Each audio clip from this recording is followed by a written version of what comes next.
ప్రేక్షకులకి నమస్కారం అండి. ఇప్పుడు సజ్జ రసము అంటాం. దీన్ని ఏమంటారంటే ఏపి చెట్టు జిగురు అంటారండి. దీన్ని రాళ్ళు అని కూడా అంటారు. అలాగే సాల నిర్యాస, దీన్ని సజ్జ రసము అంటారు. తెల్లగా గుగ్గులు లేకుండా మెరుస్తూ ఉంది. దాన్ని లేహ్యాల్లో కలుపుతారు, డైరెక్ట్గా కూడా తినవచ్చు. ఇది అశ్వగంధ తీసుకోండి మీరు. ఇది బయట దొరుకుతుంది. ఏపి జిగురు అంటే మీకు ఇది ఎందుకు వాడతారు అంటే ఎక్కువగా ఈ మ్యాన్ పవర్ కోసం, మగతనం కోసం, అలాగే నరాల వీక్నెస్ ఏదైతే ఉందో దానికోసం. ఈ మ్యాన్ పవర్ మీలో పెరిగింది అంటే ఇక్కడ అర్థం ఏంటంటే మీలో ధాతు వృద్ధి జరిగింది అని అర్థం. ధాతు వృద్ధి జరిగింది అంటే ఏంటి? మీ బోన్స్లోంచి మళ్ళీ మంచి సెల్స్ పుడుతున్నాయి, ధాతువులు పుడుతున్నాయి. మీ బోన్స్ అనేవి రిజోనేట్ అయ్యి అవి ధాతువులను పుట్టిస్తేనే మీకు మ్యాన్ పవర్ అనేది పెరుగుతుంది. చాలామందికి ఈ విషయం తెలియక ఏదో లేహ్యం తినేస్తే ఏదో మనకు మ్యాన్ పవర్ పెరిగింది, నరాల వీక్నెస్ తగ్గింది అనుకుంటారు. కాదు. నరాల వీక్నెస్ తగ్గాలన్నా, మ్యాన్ పవర్ పెరగాలన్నా కంపల్సరీగా ధాతువులు వృద్ధి పొందాలి. ఆ ధాతువుల్ని వృద్ధి పొందించడానికి అశ్వగంధతోటి కలిపి పెన్నేరుగడ్డ అంటాం. అశ్వగంధాన్ని మనం కలిపి దీన్ని తీసుకోవచ్చు అన్నమాట. ఈ విధమైన ధాతు వృద్ధికర ఔషధాలు కావాలి అంటే అనేక రకాల కాంబినేషన్ తోటి మనం ధాతు వృద్ధి లేహ్యం అని ఒకటి చేసామండి. ఇందులో మీకు అశ్వగంధ కలుస్తుంది, శిలాజిత్ ఉంది, అనేక రకాల మూలికలు ఉంటాయన్నమాట. ఏ అయితే మీకు మగతనాన్ని పెంచుతుందో, ధాతువుల్ని పెంచుతుందో, నరాల వీక్నెస్ని తగ్గిస్తుందో అన్ని గుణాలు ఈ ధాతు వృద్ధికర లేహ్యంలో ఉన్నాయండి. ఇది తీసుకోవడం వల్ల కంటి చూపు బాగా పెరుగుతుందన్నమాట.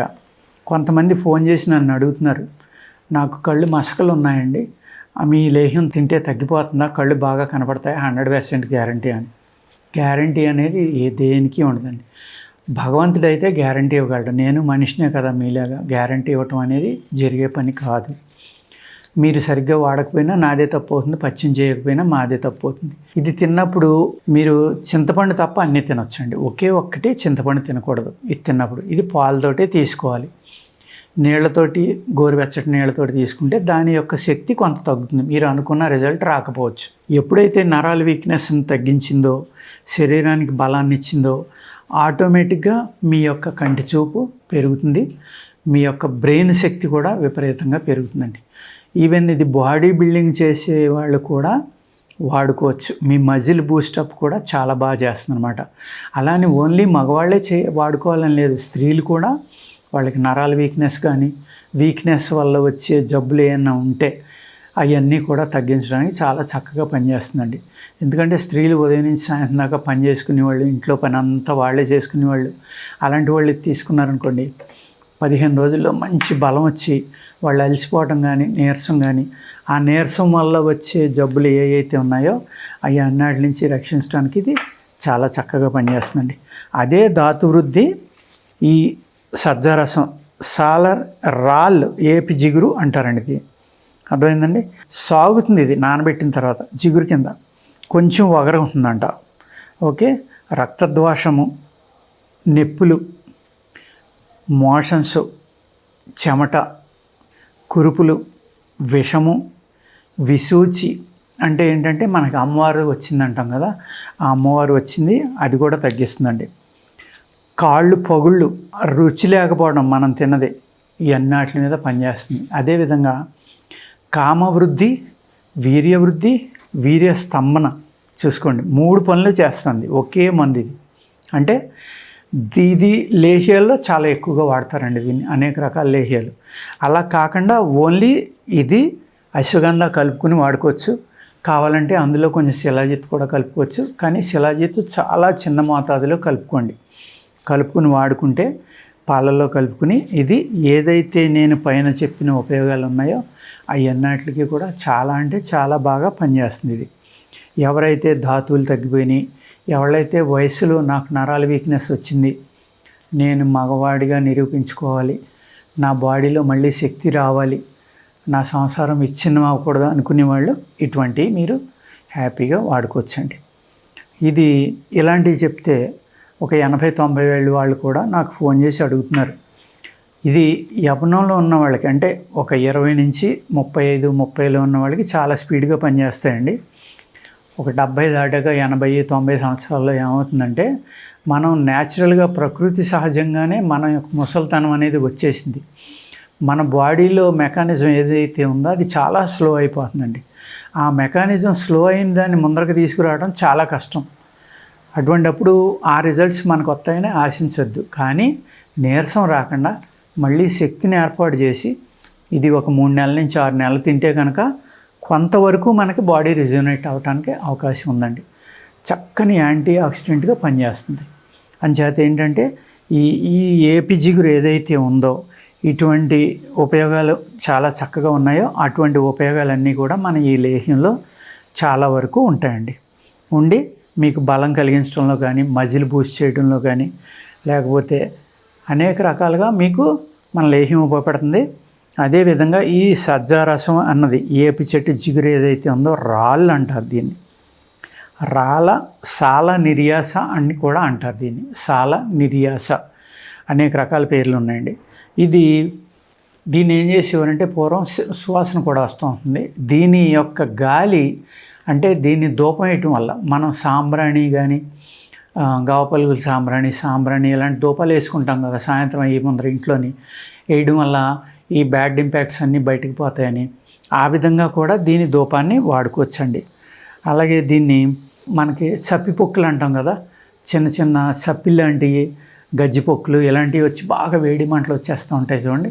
అలాంటి వాటికి దీని గంధాన్ని రాస్తే చాలా బాగా ఉంటుందండి. కౌకు దెబ్బలు, గడ్డలు పట్టి వేసిన నయమోగును.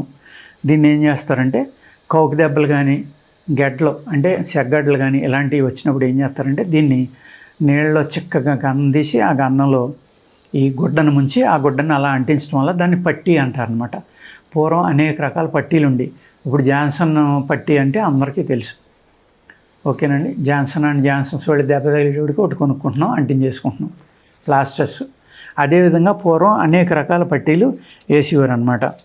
దీన్ని ఏం చేసేవారంటే ఈ జిగురు సైంధవలోనం, బెల్లము, మైనము, తేనె, గుగ్గిలము, గైరికము అంటే దీన్ని గేరు అంటారు, వెన్న, ఇవన్నీ సంభాగాలుగా కలిపి నూరి మలాము ఆయింట్మెంట్లాగా చేయాలి.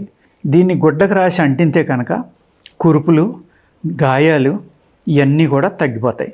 దీని చూర్ణం పంచదారలో ఇస్తే రక్త విరోచనాలు, రక్తం జిగురు కలిపి పడే విరోచనాలు, ఈ ప్రాబ్లం ఎక్కువగా ఎవరిలో వస్తుందంటే IBS వాళ్ళలో వస్తుందండి. ఇర్రిటబుల్ బౌల్ సిండ్రోమ్ అంటాం కదా, వాళ్ళల్లో ఈ లక్షణాలు చాలా ఎక్కువ కనపడతాయి.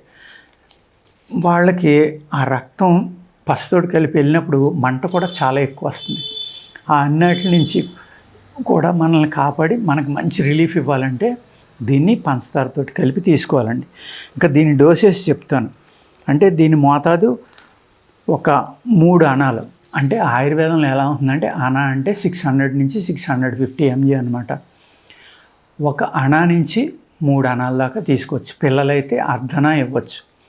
ఇది ఈ చిగుళ్ళు యొక్క వాపుల్ని కూడా తగ్గించడానికి ఇది పనిచేస్తుందండి.